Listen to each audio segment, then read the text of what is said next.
நம்மள எத்தனை பேருக்கு தவளைய சாப்பிடுறது பிடிக்கும்? நிச்சயமா யாருக்குமே வந்து தவளைய சாப்பிடுறது வந்து பிடிக்கவே பிடிக்காது. ஆனா இங்க ஒரு ஆத்தர் தவளைய சாப்பிடுங்க, சாப்பிடுங்கன்னு கன்டினியூவஸா சொல்லிக்கிட்டே இருக்காங்க.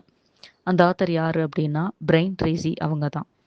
அவங்க இந்த புக்ல, அதாவது ஈட் தட் ஃப்ராக் அப்படின்ற புக்ல கன்டினியூஸா நம்மள வந்து தவளைய சாப்பிடுங்க, சாப்பிடுங்கன்னு சொல்றாங்க. இவங்க தவளைன்னு எத வந்து மென்ஷன் பண்ணிக்கிட்டே இருக்காங்க அப்படின்னா, நம்மளோட பிக்கெஸ்ட் அண்ட் இம்பார்ட்டன்ட் டாஸ்க்க தான் ஃப்ராகுன்னு சொல்லி மென்ஷன் பண்ணிகிட்டே இருக்கிறாங்க. ஸோ இவங்க கன்டினியூஸா நம்மள தவளைய சாப்பிடுங்க, சாப்பிடுங்கன்னு சொல்றதுக்கான இன்டென்ஷன் என்னன்னா, ஒரு மார்னிங் ஸ்டார்ட் ஆகும்போதே நம்ம ப்ரியாரிட்டி செட் பண்ணி, அன்னைக்கு தேவையான வொர்க்ல இருக்கிற ஹார்டஸ்ட் டாஸ்க்க ஃபர்ஸ்ட்டு ப்ரியாரிட்டைஸ் பண்ணி முடிக்கணும்னு தான். யாருக்குமே ஹார்டஸ்ட் டாஸ்க்க ப்ரியாரிட்டைஸ் பண்ணி முடிக்கணுன்ற இன்டென்ஷனே இருக்காது. ஃபர்ஸ்ட்டு நம்ம ஈஸி டாஸ்க் முடிச்சிடலாம் அப்படி தான் தோணும். ஆனா இங்க ஆத்தர் என்ன சொல்றாங்கன்னா, ஹார்டஸ்ட் டாஸ்க்க தான் ஃபர்ஸ்ட்டு கம்ப்ளீட் பண்ணணும் அப்படின்னு சொல்றாங்க.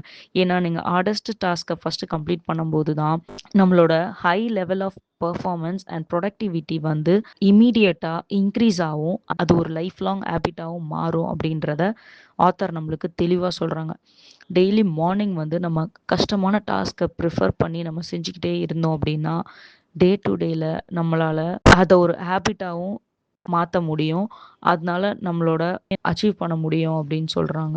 இப்படி நம்ம டெய்லியுமே கஷ்டமான டாஸ்க்கை ப்ரிஃபர் பண்ணி பண்ணுறது மூலயமா நம்மளுக்கு சீக்கிரமாகவே ஒரு விஷயத்த செஞ்சு முடிக்க முடியும். அதில் அச்சீவ் பண்ண முடியும். அதில் சக்ஸஸ் கிடைக்க முடியும். கண்டிப்பாக அது மூலயமா நம்மளோட status, respect, happiness of life எல்லாமே வந்து இன்க்ரீஸ் ஆகும்னு சொல்லி அதுலேயும் நம்ம ஒரு நாளைக்கு 2 ஃப்ராக் சாப்பிடணும் அப்படின்னு சொல்கிறாங்க. 2 ஃப்ராக்னு எதை சொல்கிறாங்கன்னா 2 கஷ்டமான விஷயத்த பண்ணுங்கன்னு சொல்கிறாங்க. அப்படி அந்த 2 கஷ்டமான விஷயத்துலயும் ஒரு அக்லியஸ்டான விஷயம் இருக்கணும்னு சொல்றாங்க. அதுதான் நீங்க ஃபர்ஸ்ட் பண்ணணும் அப்படின்னு சொல்றாங்க. எதை நீங்க அக்லியஸ்ட்னு சொல்றாங்க அப்படின்னா, நம்ம அன்டச்சடா வச்சிருக்கிற ஒர்க்ஸா இருக்கட்டும், நம்ம ப்ரொகாஸ்டினேட் பண்ணிக்கிட்டே இருக்கிற ஒர்க்ஸா இருக்கட்டும், இதை நம்ம செய்யவே மாட்டோம். ஆனா செய்யணுன்ற ஒரு லிஸ்ட்ல வச்சிருக்க வேலையை தான் இவங்க வந்து அக்லியஸ்ட் திங்னு சொல்றாங்க. ஸோ அந்த ஒர்க்கை ப்ரிஃபர் பண்ணி நம்ம கம்ப்ளீட் பண்ணோம் அப்படின்னு சொன்னால் நிச்சயமாக நம்ம பிரெயினும் அதுக்கு அடாப்ட் ஆகிட்டு நாளடைவில் அது ஒரு குட் ஹேபிட்டாகவும் லைஃப் லாங் ஹேபிட்டாகவும் நம்மளுக்கு ஃபாலோ ஆகும்னு ஆத்தர் சொல்கிறாங்க. இந்த புக்கை நான் பர்சனலாக யாருக்கு நான் ரெக்கமெண்ட் பண்ணுவேன் அப்படின்னா, சின்ன பசங்களுக்கு.